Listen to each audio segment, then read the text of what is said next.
If you've been dealing with acid reflux for months or years and nothing seems to permanently fix it, this video is for you. You've probably tried the antacids. Maybe you've been on a proton pump inhibitor for longer than you'd like to admit. You've cut out coffee, spicy food, tomatoes. You sleep with your head elevated, and still, it comes back. That burning sensation rising in your chest, the sour taste in your throat at 2 in the morning. It interrupts dates, meetings, sleep, even simple meals, and it leaves you wondering if you'll ever feel normal again. Here's the question nobody is asking you. What if the treatment you've been given is actually making the problem worse? Because the standard explanation for acid reflux goes like this. Your stomach produces too much acid. That acid splashes up into your esophagus, and so we give you something to reduce the acid. Simple, logical, and for millions of people, completely wrong. Decades of medical training and a one-size-fits-most mindset helped this idea spread. Here's what the research is increasingly pointing to. The majority of chronic acid reflux sufferers don't have too much stomach acid. They have too little. This condition is called hypochlorhydria, low stomach acid, and it creates a cascade of problems that look exactly like what we call GERD. Here's how it works. Your stomach needs to be highly acidic. We're talking a pH between 1.5 and 3.5 to properly digest food, signal the lower esophageal sphincter to close tightly, and protect against bacterial overgrowth. When stomach acid is too low, food sits in the stomach longer than it should. It ferments, it creates gas and pressure, and that pressure forces whatever acid is in your stomach, even a small amount, back up through a weakened, poorly signaled esophageal valve. Think about a heavy meal of bread and pasta that sits and bloats. That familiar post-meal pressure can trigger reflux even without excess acid. The result? Burning. Reflux. The exact same symptoms as high acid, caused by the opposite problem.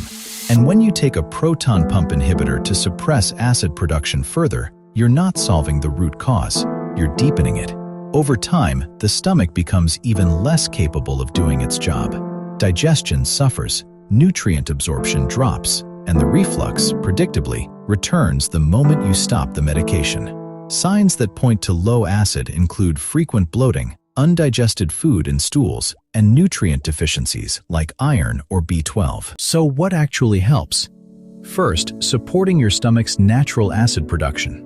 Small amounts of apple cider vinegar or lemon juice before meals can help prime the digestive process.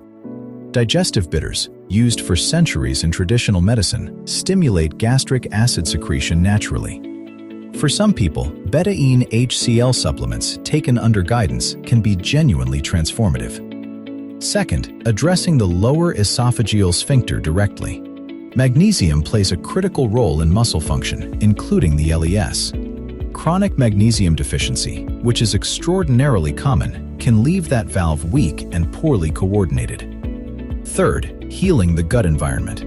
An overgrowth of bacteria in the small intestine, known as SIBO, is now recognized as a major driver of reflux.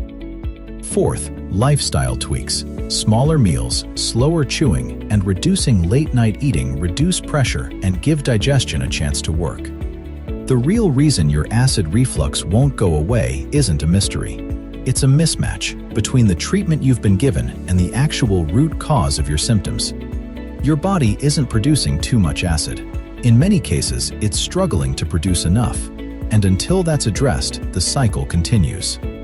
Start asking different questions. Talk to a functional medicine practitioner. Get your gastric function properly evaluated, and please avoid experimenting with strong supplements long-term without guidance. Because the path out of chronic reflux isn't suppression, it's restoration. You deserve to understand what's actually happening in your body. And now, you're one step closer.